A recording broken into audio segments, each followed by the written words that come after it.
specific. All right. Good morning, West USA. I'm getting pointed at, and from Sydney, apparently I'm not paying attention. But good morning. Welcome to our Monday morning webinar. I'm your host, Mike Weinstein here, and we're here to increase your bottom line. I had a really busy weekend of increasing my bottom end, so I'm looking for a head of lettuce for the rest of the day. Yeah, I like your son's comment on Facebook, Mike. Dad, what are you eating? Yeah, as a Saturday night, I'm sitting around. I'm like, hey, let's go to the gym tomorrow. He goes, what'd you just eat? Yeah. That was awesome. All right, little sneak peek of what we got coming up today. Todd's here to give us a look at, I don't know whether they're bleak numbers or it ain't good for us. Okay, Stay moving tuned. right along, we got Not giving anything we got away. Matt Baker here from the Bookspan Baker team to give us our mortgage minute. I'm going to give you 3 tips to leveraging your clients' children. So when you're out and about, either they're at open house or you're showing homes or you're out in public, what can you do? Because it's always about the children. And we've got our top producer, Todd Heilesen here, who's featured on the in the latest Westwards, here to stop by and share his 5 tips of success. And of course, Don't Do That with Bob. And as always, if you'd like you have some questions, would like copies of the slides, and or more importantly have suggestions on who or what you would like us to cover on the webinar, please feel free to email us at webinar@westusa.com. All right, Todd, take it away, the bearer of raunchy news. Well, we'll see. Well, good morning, everyone. Today is August 12th, so we'll be talking about the last week statistics prior to the week of the 12th. Looking across, we have 55 days closed on market. Our month supply is at a real comfortable 2.84 this week. Our absorption rate at 35.23. Average list price is down, actually, 554, 664. And average sale price is way down, at least 16,000 from 330 to 333. Taking a look at the average list price to sale price, it's getting closer.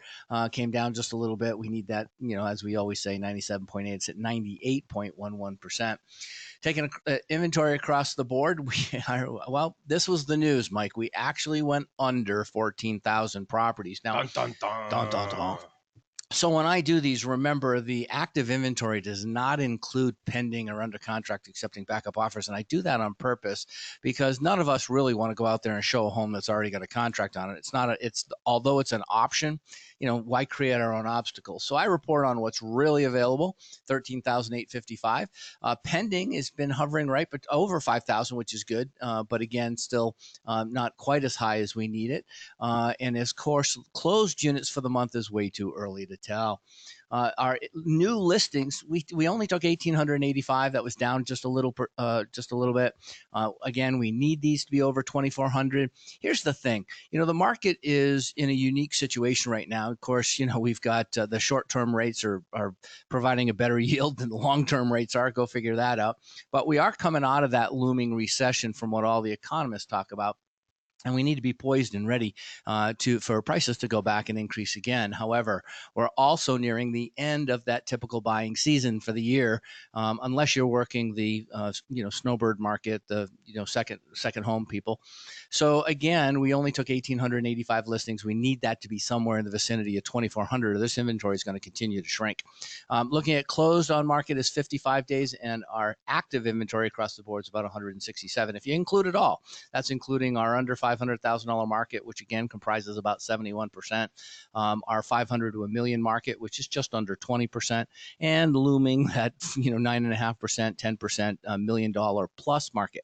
So if you're looking at which markets, you can also look at the price ranges, and you can see exactly how many units as of today are actually out there in the marketplace for sale in each of those categories. So again, this helps you understand and how how many units are available, but also the day supply curve you can see change. It's kind of ironic. The cheapest properties out there is the highest days on market. But then again, one of those reasons is because there just aren't very many of them. So they're, looking at the numbers, this is a great way to help and work with your buyers and or your sellers so they get much more specific data than just the overall MLS days on market. Taking a look at inventory again, normally we like to see this somewhere about 2,400, but what's that's done is it's caused our active inventory to fall under 14,000. Next week, I'm going to report on when the last time we were in the 13s are, 13,000 home range, available home range. But again, this is significantly still down 2% from last week, but we're down 10% overall. Well, that was when the overall population in the state of Arizona was under 100,000. Well, there's a sign. Looking at under contract backups and pending offers, they are representing approximately 5,274 units at any one particular time this week, down just a little bit. But again, we have seen this be as high as 7,500, 8,500 last year. So again, these numbers are smaller. However, that has been kind of anomalous in the normal supply and demand curve, because what we're seeing is an increase in unit sales with 30% less people in the marketplace. So figure that one out, math majors. Taking a look at for the month is a little too early to tell as far as closed inventory. It's just 1,732. We were at 1,594 last year, so we're about 10% ahead, but again, way too early. If you're comparing to last month we were about 10% ahead of a year ago. So again, just to keep things in perspective. The good news this week, we're at 2.84% month supply. Not percent, I do that all the time. 2.84 month supply, 35.23 absorption rate.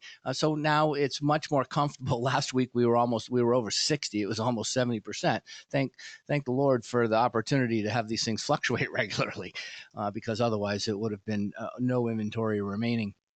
Average list prices are sitting at about 554, 333 for average sale prices, and our inventory again is what we want is we want our active inventory to always run somewhere right about that 160 day on market. That's not bad. We want our average closed days on market to run somewhere around 75 days on market. But again, when you're heating things up in a market that you can't find the product, it kind of puts the consumer in a position where they're going to maybe make a decision faster than they would otherwise, because they don't want to lose out on that particular property that they just found. So there's some good news behind that. I think the difference primarily in pending going from 7,500 to 5,800 is probably, Mike, due just to the fact that they're not having as much fallout. Yep. And so that is allowing the inventory or the close to increase. List price to sale price retention, again, we like to see this at 97.8. It was at 98 last week, almost 99, back down to 98. And that's important because we just want to know what we should expect in the marketplace for the difference between the list price at the time the offer is accepted and the contract price. But those are the numbers. So taking a look, you can find us three ways. Obviously, you can listen into the webinar, or you can go to Alexa and say, hey, Alexa, give me my flash briefings. And you can do that. We update this every late Monday, early Tuesday for the week prior. And again, it's something you have to go into your flash briefings, look for West USA Realty Market Analysis, click on that. And of course, when you boot it, when you say, hey, Alexa, play my flash briefings, it will turn on and start playing. And all you have to do is go, hey, Alexa, skip. And if you've already heard it. And then, of course, the other way is go to our YouTube page for West USA Realty. So it's youtube.com, West USA Realty Inc. And look over to our webinar and our weekly market stat channels. And Mike, that's pretty much what we got today. I appreciate it, as always, Todd. And just my 2 cents. And it's just really a matter of managing expectations. You got to explain to your buyers, I'm not trying to do high pressure sales with you. I'm just telling you right now, inventory's under 14,000. So you see a house that you like, yep, fall in love with it ASAP, and let's put an offer. I hear you. Whether you really like it or not. Yeah. Well, actually, it's kind of funny, but people are settling in the marketplace right now. And I've seen that. Yeah. Or Matt Baker just needs to lower their qualifications for $1 million+ homes. I make $36,000 a year. I need $1 million home. I don't think that's going to move the needle here. But I do want to jump in quickly to get into rates, because I do want to talk about a new game of loans scenario. So let's talk about where the rates are. 3.99 on the conventional. I mean, it's great. I mean, rates are great. FHA and VA still hovering in the low 4s. Obviously, you can buy down and get lower. And then, of course, jumbo right now, if your credit score is even a little higher, I'm seeing jumbo rates in the 399s with over 760 credit. So really solid stuff from a rate perspective. There's really there's no dragging the market down with rates like that. Exactly. So, but let's jump into the next sort of edition of Game of Loans, and Dun dun dun. we'll keep that theory. One of the things that I've seen a lot recently, and I'll talk about one specific scenario here in a second, but that whether it's big banks or other mortgage loan officers, like the importance of getting the deal right up front. And sending it through to underwriting in the right way means really everything. I've got a deal. Now, this is the third deal this month, and this just happened this week, where I had a broker deal. So that means so there's really three different lender types. You got your big box bank, you got your mortgage bank, and then you got your mortgage broker.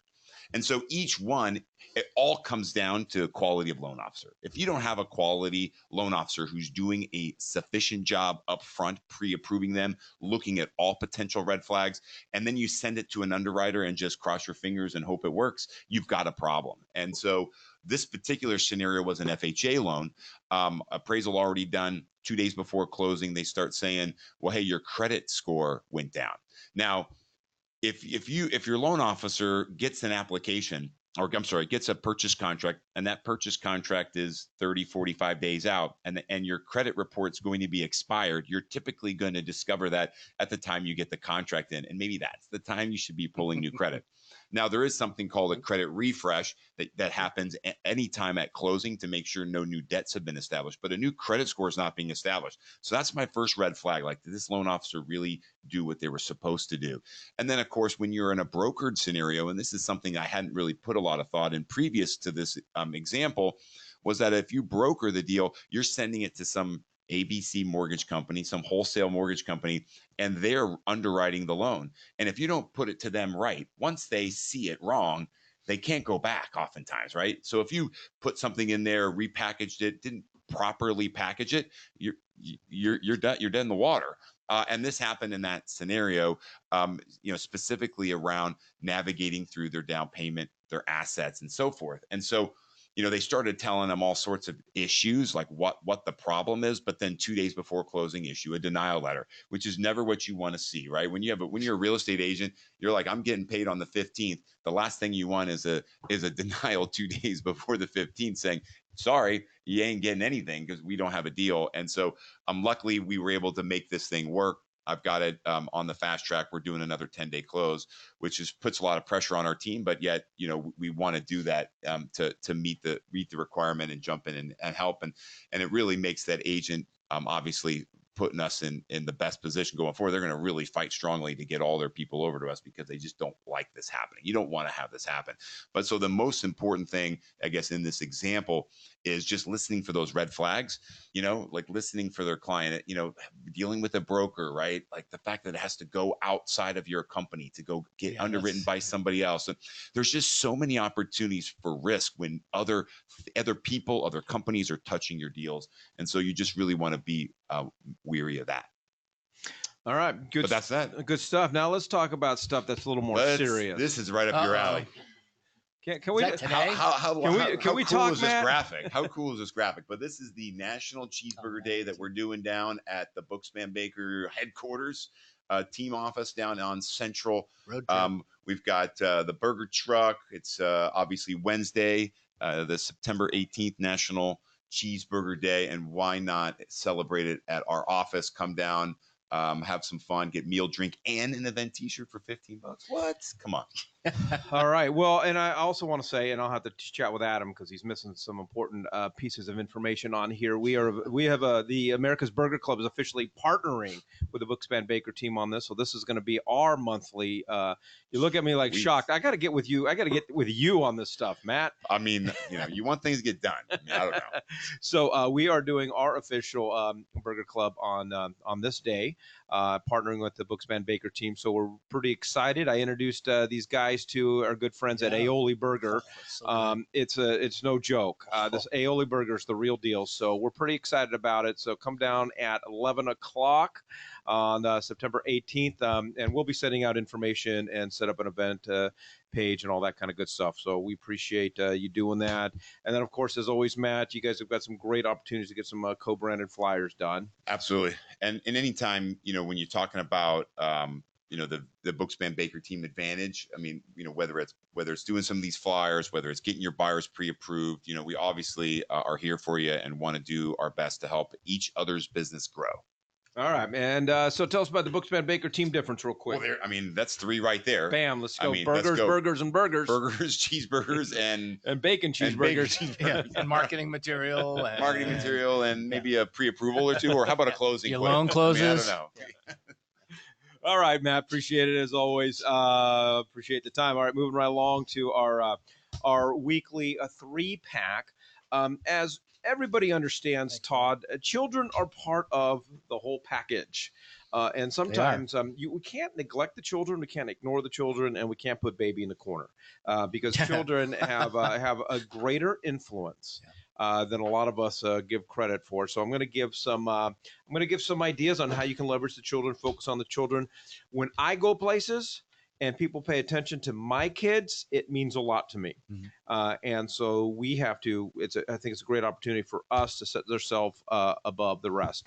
First one is at open houses. If you're doing an open house, do not ignore the kids. I'm not a big give them candy and food type guy because of allergies, especially, and the messes that they make.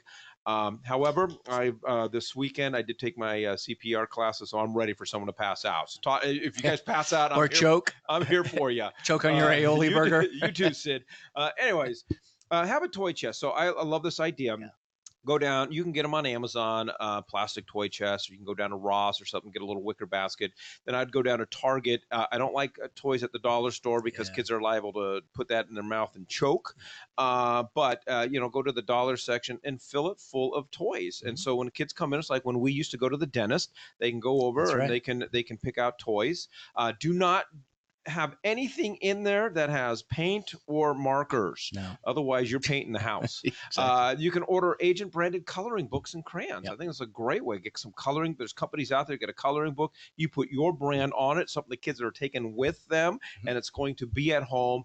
And then I also love, I always used it when I had a registration card for open houses. Mine was also kind of, take a tour of the house, rate the rooms, and this and that. We'll give one and with a agent-branded pen to the kids. The kids will get involved and giving you their feedback about the house, and they'll give you the honest feedback. If you really want to know what your listing looks like, ask the kids.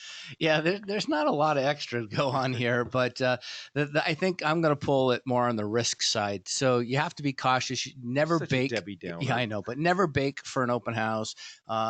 These kinds of things. Anything that you bring probably should be individually wrapped, and that might even go for the toy perspective. No parent wants their kid playing with toys that some other kid drooled all over. So or picks from what somebody's drooled all over. But again, stick on the side of caution. Unless it's prepackaged with the ingredients on it, I wouldn't recommend putting it. But other than that, absolutely. The coloring book used to work really well. However, the coloring book in the old days, we used to actually have those little tiny little boxes from the dollar store of 3 or 4 crayons, color wise. Yeah, you take a huge risk. All you need to do is let that child be out of sight, out of mind. Next thing you know, you get crayon all over the walls. You just tell the kid, hey, if you're good, on your way out, you get to pick something out of the toy chest and then let them make a mess of mom and dad's car, or your competitors listening down the street where their kids are going to. There you go. Yeah. Now make sure you take these out at the next listing, sweetheart. Here's some paint.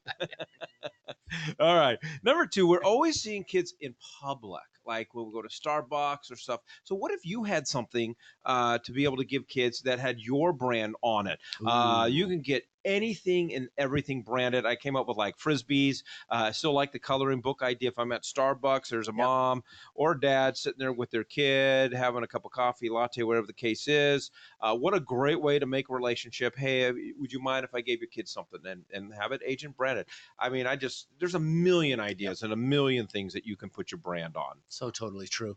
And again, you got to remember, you're going to get out of something what you put into it. So if you just put signs up on a Friday and, or Saturday, and you hold the listing open for 2-3 hours, and your idea of marketing is putting signs out, you need to take a mastering the open house class. And we do offer that a number of times throughout the year here at West USA. But again, the importance here is you've got to think of everything from each perspective, and today obviously it's the child's perspective. So maybe even talk to your own kids and interview some kids and see what you think you want to have. Yeah, if you really have some money, just develop your own app. Game app, cool. But, none of us have that kind of jack. Hand them an iPad pen, tell them to go draw in the corner.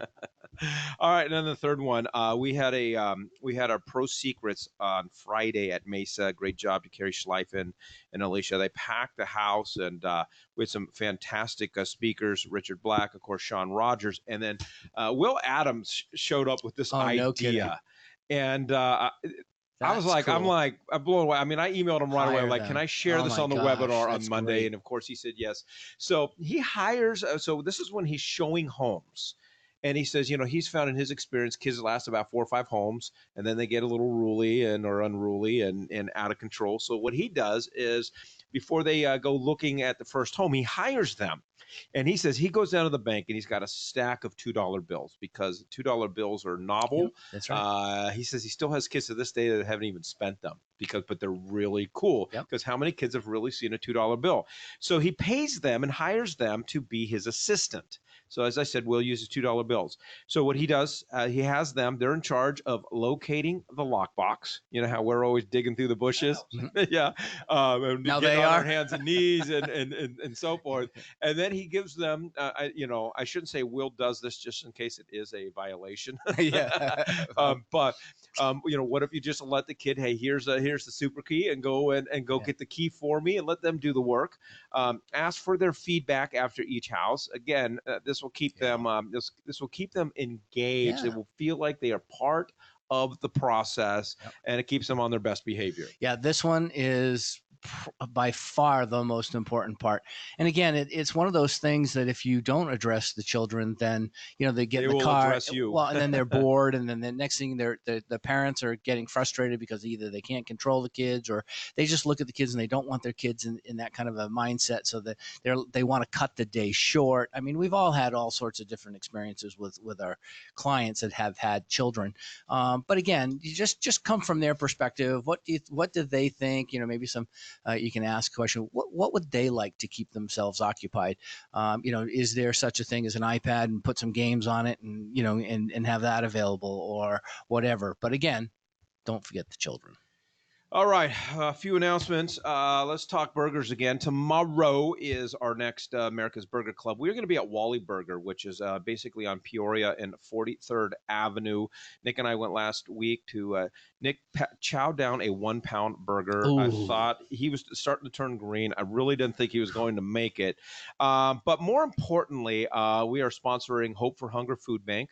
So we're encouraging people to just bring some canned protein, canned fruits, vegetables, enriched pasta, peanut butter, and so forth. So bring some stuff. So we're going to take all that stuff down for Hope for Hunger and help their cause. But this is at 11 o'clock. Really, really cool place. Great prices on the burgers. And my favorite thing about their burgers, what they do is, those Hawaiian sweet rolls we get? Yeah. That's their buns. No, it isn't. Yeah. So they'll take take 4 of those and put them together, and that's your bun. Bam. Mic drop. We'll do a little ding for that, Sydney. Yeah. So if you want to get RSVP for that, or just show up, but go to americasburgerclub.com. Let us know if you are coming. Sid will send out the link to that. All right, we got a lot of Facebook stuff coming up. I will be in the Chandler area on Wednesday. Speaking of the America's Burger Club, this Facebook page we're almost at 1,600 people. We, as a brokerage, have actually recruited agents through this club, through this Facebook group. And the point of the matter is, small or closed groups is a great way for you to build your own following as an agent and get your own clients and get your own leads from the surrounded around something that's important to you, whether it is your neighborhood, a cause, a hobby, or whatever the case is. We have some agents having incredible success at this. So I'm going to take you step by step on how we did it and ways that you can build your own closed Facebook group. So if you're in the East Valley, I'm going to be there Wednesday at Academy Mortgage. There's the email address for Greg Lira. You can RSVP, and I'm going to take you through the steps of building an effective closed Facebook group. This is a lunch and learn. So come hungry, and we'll get rocking and rolling. And we have one, and it's in a couple of announcements. I'm going to be doing one on the west side. But moving right along to Keith. Keith is in the middle of his three-part. Can you have a middle in a three-part series? But middle would be number 2. All right, so he's going to do number 2 this Thursday up here at the corporate training room. So where I'm talking about the closed Facebook groups, Keith is doing Facebook business pages. Both are, in my opinion, as equally as important. Totally. And I just wanted to do a big shout out to Keith right now. He sent me just the nicest email the other day talking about how I've been his mentor and basically the wind beneath his wings when it comes to all things social media. So you're welcome, Keith. Always pick on someone when they're not here to share their side of the story. I appreciate that. But he's going to get into Facebook ads and ad manager on this Thursday. So get on it. It's going to be a great, great class. And you can just go to azrealestatetraining.com to get RSVP'd. And then, enough talking about me. Let's talk about me some more. I'm going to be doing another Facebook class, but on the west side. I'm going to be doing this with American Title with Deidre Christic over there at their 59th Avenue office, 59th Avenue in the 101. Easy access. So easy access. So this is going to be August 21st.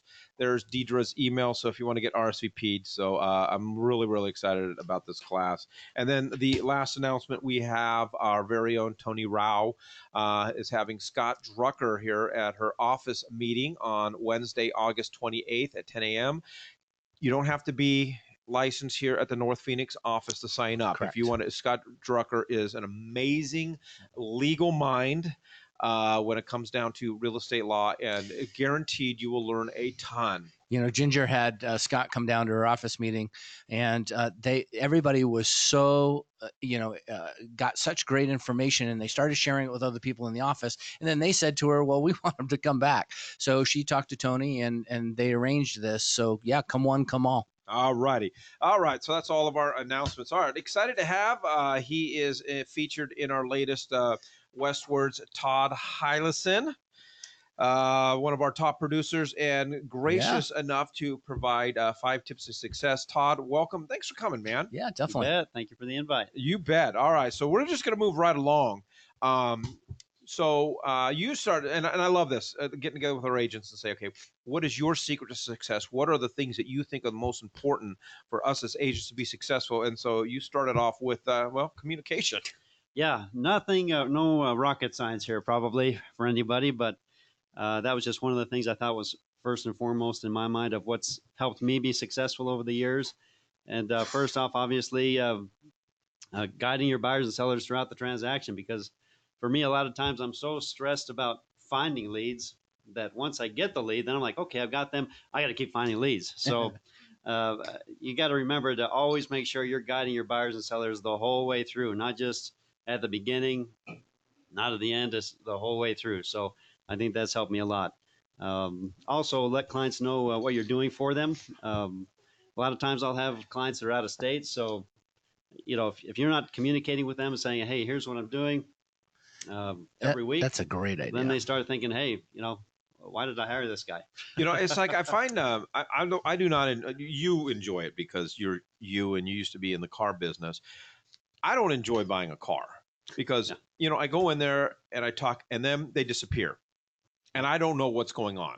and it creates a great deal of stress because I don't know what's going on. I sometimes think they got a hidden camera on me and they're just sitting back laughing, waiting for the sweat to come down or whatever the case is. But most stress is induced by the unknown. Right. And when our clients don't know about the process, don't know what's going on, don't have the updates, that is what creates the stress. Right. No, totally agree. Yeah, years ago, well, recently that Michael Mayer book, 7 Levels of Communication, does a great job of setting expectations. It's a pretty quick read. It's even great on audio. Thanks for the advice. Well, you're welcome. But that seems to be obviously some of the best advice that are out there. And imagine that you want to respond the same day. Come on now, you're amazing. crazy. What's wrong with you? Obviously, if they call it 8 or 9 o'clock at night, I might not get back to them same day. But as you just do your best to get back to them same day. They may be stressed. They may have questions. If you don't get back to them soon, then that just causes additional stress for them. So I know a lot of my clients, when they write me a review, they say, hey, you really responded. When I needed a question answered, you were there, and it makes a big difference. So. All right, and I find sometimes we get frustrated because our industry partners don't get back to us, or our brokers don't get back to us, but then yet we're not getting back to, you treat your clients like you want to be treated. Absolutely. I mean, right? Same old thing. And the last one is just personalize your something easy, just on your phone. Every single client that I get, I put their name and number on my phone because I want to be able to personally greet them when they call me instead of just wondering, okay, who's calling me now? That's a great idea right there. A lot of clients are surprised by that, especially ones that maybe call me a year or two later. Yep. They call me up and say, hey, Denise, how's it going? She's like, what? Yeah. I heard somebody told me once exactly this. They also said that they put a special ring. They not per client, but for clients, so that when they hear the ring go off, they know that's a client. Or here's the funny part: it could be one of your past clients calling you saying they got a lead or they want to rebuy. That's a good idea. So by the time when that different ring goes off, it's not, you guaranteed to know it's not a mystery caller. Right. It's a client. Right. All right, let's trust is okay, people, I always say in marketing and advertising, people buy from those that they trust. And we all have our own definition of what that means, and we have our own different strategy in how we invoke the feeling of trust that our clients have towards us. What is your philosophy? The biggest thing is just to do what you say you're going to do, like I mentioned here. And part of me is like, do I even put this up there? This is common sense. But at the same time, I'm like, boy, a lot of times you find yourselves where you get busy or you say, you know what, yeah, I'll take care of that for you. But then you don't write it down. You don't make a note of it. You just think, I'll remember that. If you don't remember that, that client's going to remember that. So that right there, boom, boom, the trust has just gone down a notch. Mm-hmm. And you just don't want that. So always make sure whatever you tell your client to do, especially like on listings, if I say, hey, I'm going to do this for your marketing, I better darn well do it. If I'm going to send out postcards or email flyer or whatever it is, unless it sells the first day, then obviously that makes it a little more difficult. But otherwise, you just want to make sure you do what you say you're going to do, and it pays off for everybody. What about when you're meeting a prospect for the first or second time and trying to elicit that trust? Is it going into really explaining the process and what you do, and how do you do that?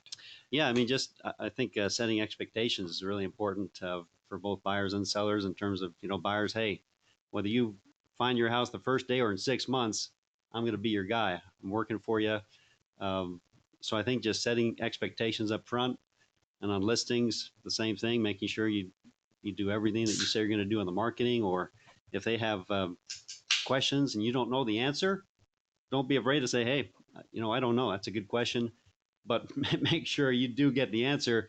Don't say, hey, yeah, I'll get the answer for you, and then you just forget about it. Yeah. I always find it amazing, no matter how long we're in the business, we're always learning new stuff. Yeah. We're always seeing stuff that we've never seen before, and we don't always have the answers. Right. Well, we're so hung up, and all we hear is convert at a higher percent. Your conversion's too low, or this or that, or or you need more leads, or you do all these different things. But the reality is, this is a much more simple. It's a people business. It's really, in many ways, more simple than we give it credit for. We don't recommunicate with people after the sale, but going into it, creating that trust, that's a very difficult.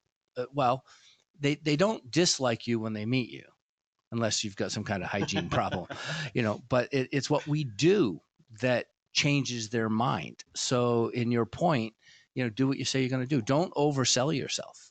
actually, if you ask a lot of questions, Mike, ask them what their obstacles and issues and concerns and pain points are. You're going to get all the answers you need. Yep. Right. All right, going above and beyond. So this first one, sweep the patio. Might seem pretty simple or inappropriate for a realtor, but I just feel like, it's okay to do some stuff that maybe you don't necessarily feel like as an agent you should be doing. Whether it's, I got a vacant home the other day. I was doing an open house, a bunch of leaves blew in, and, I when they took everything out of the house, I said, take everything except for the vacuum, the broom, and the dustpan. So if I need, I'm right before the open house, just sweep the patio, vacuum up in the front where the leaves had come into the house. And so just little things like that, going above and beyond. And it's not a problem to tell your clients too, say, hey, a little extra here and there, because they'll appreciate that. And they'll know, hey, he's going to bat for me. So, and then let's get into repairs, because we got to be careful how we coordinate repairs. I knew I was going to get some responses. Yeah. Yep, love it. Yeah, because as I mentioned, I got served once. Oh my! And I lost. So I'm yeah. Not that time. This is another time, Todd. That's where I definitely wanted to make sure I put in there in the parentheses. Make sure you have a property management agreement in place if you're going to coordinate repairs.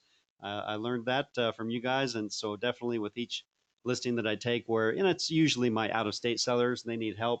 They're not here to coordinate things themselves. But once again, a lot of agents won't do that. So it's just a way that I feel like I'm going above and beyond for them. I feel like they're giving me especially in today's market, a fair commission to market the home. So doing a little extra work is, in my opinion, well worth it. It's definitely your unique value proposition for sure. There you go. Yeah. All right. And then sometimes sometimes it's just necessary to get the deal done.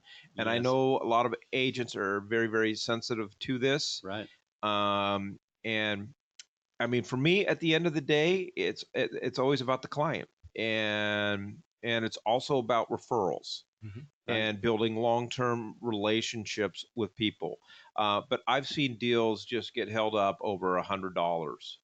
And it boggles my mind that $100 is more important to you than the needs of your clients. It's like when somebody says it's the principle of it. Well, you know what? There's a lot of things you see in the world that it's the lesser of two evils. If you don't take care of it now, you're probably going to take care of it in small claims court later. My belly doesn't care about principles. It cares about being on the table, right. Food on the table. I'm not saying don't deliver good service or have character or integrity. I'm just saying, it is what it is. If you blew something or you need to do something to just make the experience better for your client, we do this all the time. And sometimes it may not be your client, maybe the other client sometimes that you're working with, the seller. I just had one, and I won't give the number. It's so ugly in terms of how many thousands I gave up on commission. Fortunately, it was a high price home, so that helped me absorb that impact. But me and the other agent had to give in because we had an unreasonable seller, and you have to weigh, okay, if I don't sell it now, number one, it's not good for my buyers. It's a mess for them. And number two, will I ever get another deal again? From that client. So you just weigh that in that way as well. It's good for your client, and actually might be good for you as well at the end of the day. And I would always recommend also that if you do have a situation, and I don't care how trivial that may be, where you're going to reduce your compensation, before you do that, tell them, let me think about, how we can handle this situation. Get off the phone and then call your broker. Call a broker hotline, ask them, say, hey, here's the scenario. Do you have any suggestions of how I could reply that may put me in a situation where I don't have to do a credit, but yet still satisfy the customer? So, don't be just quick to cut your commission, but you've got to, be willing to do that. Yeah, definitely don't do it easily or quickly. All right. So I like this one. We'll get number 5 is the one I'm really excited about. So let's talk about your strong online presence, because there's a lot of debate out there. I think sometimes people feel like when they hear the word online, they're simply thinking about Google search results, and we're not getting on page 1. Yeah, it does, it doesn't really Google matter. Ads.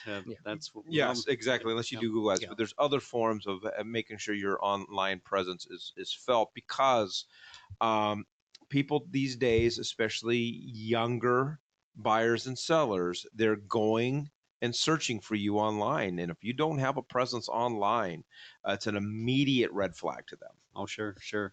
Yeah, I mean, one of the first things, like me, when I'm looking for another realtor to refer business to that's maybe out of state or across the valley, I'll look at their, realtor.com or their website, kind of to get a feel for, okay, are they online savvy? Because I really want someone that at least I feel comfortable in that regard before I refer them. So even for agents referring to, that are looking at your site, it's a plus.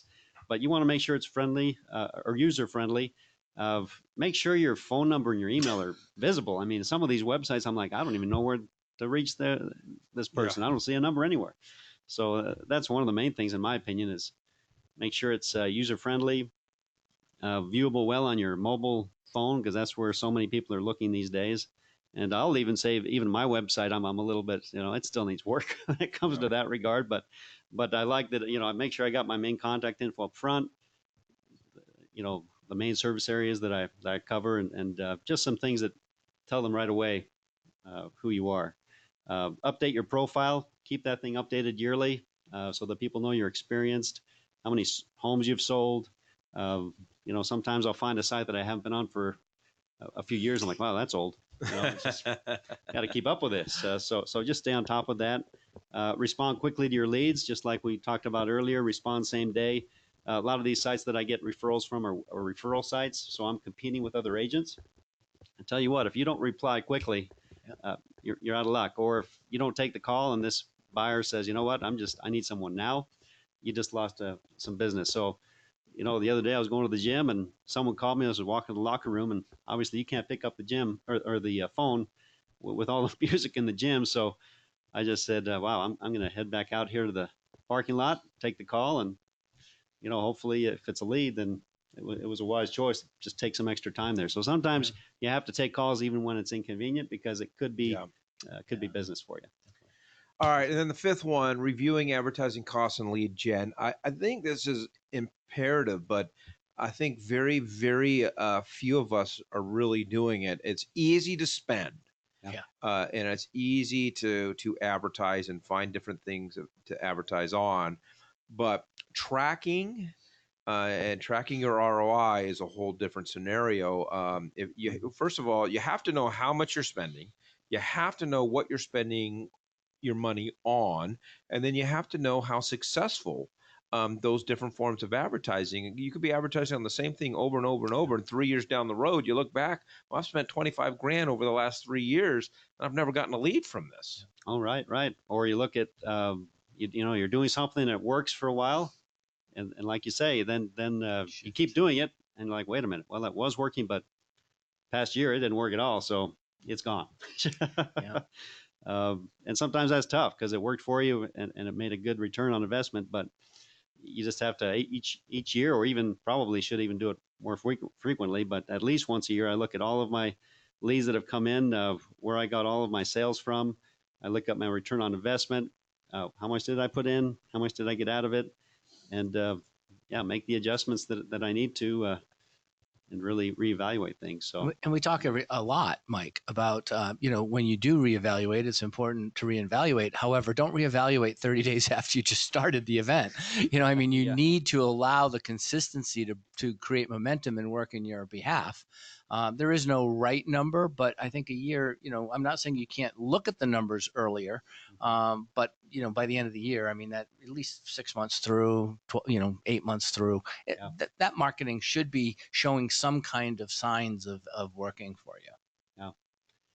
Yeah, and I love the idea. Obviously, especially through our, goes back to, you have to have a CRM system. Mm-hmm. You got to be working your CRM system, because you can tag every lead as far as source. And so I can at any given time look up all my leads based on open houses. And then I can see how many open house leads I got between this date and this date. And then you just take a look at, okay, well, these are all the leads that I got. This is all the money that I spent. You should be tracking the money. This is all the money that I've spent to market open houses, and then take a look at, okay, well, have I met somebody at an open house and closed on them?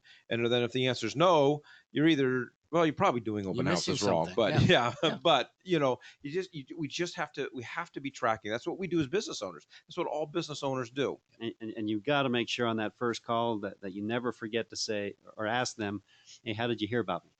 Because otherwise, Yeah. you Yeah, may that's a good forget. that's a good point. A couple Yeah. weeks down the road, you ask them like, I can't remember. Yeah, and the only other way to keep your advertising accountable is use different emails. Like you could create an email Southwest Valley at google.com or whatever, gmail.com, and doing something along that line as you start to see the product, the returns, your emails or your phone numbers, different phone numbers. We used to have Mike and I, when we were in business together, we used to have different phone numbers for each part of town, and that way when you saw that number come across and you'd put it in your phone, you'd save it in your phone as a contact, you could still do the same thing, change the ringtone, or you could, or at least when it came across, you could see lead from Southwest Valley ad, Right. type of thing. All right, Todd. Hey, appreciate it. Really, really good stuff, man. Oh, And thank you, thanks for guys. taking the time for coming up here. this is Always awesome. learn a lot. That was fantastic. These were good. He nailed almost. It's like he was listening all the time to our show. I enjoy your I do. I love your webinars. Thanks, guys. Thank you, No, Todd. thank you, Todd. We Great to appreciate have it. you. All right, as Bob gets ready to come on up, just a quick reminder that tomorrow, Tuesday, 11 o'clock, we're going to be at a Wally Burger on 43rd Avenue. Bob always likes to take his time, so I have to have some Had filler some kind of filler. information. Yeah. So we're going to be at Wally Burger tomorrow at 11 o'clock. And bring some canned food. Just go to americasburgerclub.com to get signed up and RSVP. Bob, good morning. Thank you so much for joining us. Help us stay out of trouble. Good morning. Stay out of trouble. Stay off of the freeways. My goodness. That was something this morning. It just, nobody was moving. Anyway, we got here. We had a good session last week in Mesa when some of the guys come over there and talked about their stuff. And one in particular talked about kids and what they do to engage the kids in home searching and looking at houses and everything. And I thought that he did an excellent job there. We just he gave me permission. We shared his ideas during the 3-pack. I see your little ticket over there that looks like you did. Yeah, but it's a good thing to. And here's a book called Moving with Your Children that I have. I'm glad to give it to anybody. It's got a picture of a child there on it, and then Moving with Your Pets. There's another one. They tell you to take your dogs over to these houses and let them smell the yards. I never thought of that before, but that's what the book says. So it makes sense. So when you come back with a dog, you've got it. So anyway, I'll send that to anybody. BrokerBob@Cox.net. Not a problem. I'll send these little books to you. Bam, you got them. So let's get into some other things. One of the things we had here, somebody wanted to remove line 394 in the contract. 394 gives the brokers permission to actually, well, let's see, what are you going to call it? It's a law. You have to do it. And when they record something, it will be a public recording. And they wanted that line removed because they didn't want it to become a public recording. Well, it isn't up to us, and they wanted to remove the line. I said, it doesn't matter if you remove it or not, it's still going to happen. The reason they put it in there is for brokers to get permission to do that. They thought that might be a little better. I don't know if it will or not. Here's another lady that called me up, and she says, what can I do? I want to get a buyer contingency addendum. I want to buy my own house. What can I do to move that into first place and kind of keep it in there? She says when they get a backup contract, they can bump me right out of there. Well, yeah, there isn't much you can do about these things if you're going to use a buyer contingency addendum. One of them is make your earnest money non-refundable. Now she's the buyer. The agent is actually the buyer. Non-refundable, she says. Okay, I can do that. A couple grand, non-refundable. And then right in there, the seller cannot accept backups during the term of this BCA or buyer contingency addendum. She says, well, I'll try that. If they can't accept backups, there won't be any in your way then, and see how that works.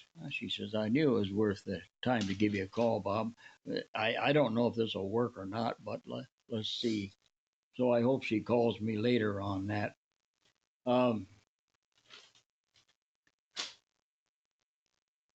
Let's see. Here's this lady called me, and she's one of our agents. She's making an offer to buy a home, but the cash is coming from her home that she has now. She's going to borrow cash from that so she can buy another home. So she wonders how to do that. Well, just like you just make it contingent upon you being able to get that HELOC loan, HELOC. And she says, I never thought of that. Yeah, just contingent no matter where you're going to get the money from, but make sure that it's contingent, because that word contingent has more power than anything in these contracts, I think. It's really a good thing to use. There's somebody that wants the Ring doorbell. It belonged to the tenant. The tenant took the Ring doorbell. Now the buyer wants that because it was there.